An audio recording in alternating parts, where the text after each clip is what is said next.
Masum, yes ভাই, তুমি যে বিদেশ আসছো, বিদেশ আসার পর তোমার অনুভূতিটা কেমন হয়েছে? ভাই অনুভূতি বলতে গিয়ে ভাই অনেক অনুভূতি ভাই, সেই ফিলিংস বিদেশে ভাই। আপনারা যদি না আসেন তাহলে আপনি মিস করবেন না। বাংলাদেশে বসে বসে আপনি মিস করতেছেন যে আপনি আমাদের এই ভিডিও দেখে আপনারা সোসাইটির আগে কিন্তু যাবো। এখানে মানুষ অনেক কিছুই বলে যে বিদেশ আসিস না, অনেক গরম, একা মানাই, কাজ পাচ্ছি না, আমরা না খাই থাকতে হচ্ছে আমাদেরকে।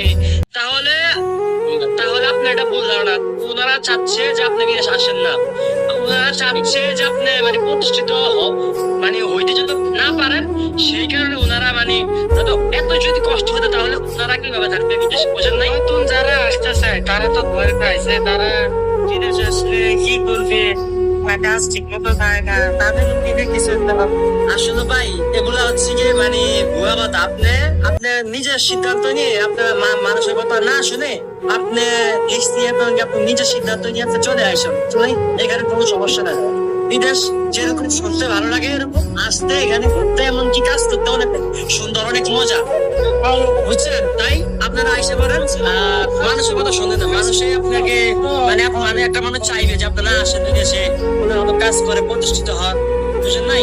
মানুষের কথা কানে লওয়া যাবে না, নিজের বুদ্ধি দিয়ে চলতে হবে, নিজেকে ইয়ে করতে হবে এগুলি।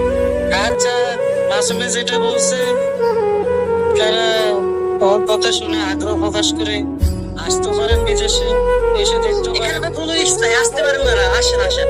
আচ্ছা, সমস্যা নেই। এখানে আমাদের ব্লগ শেষ করে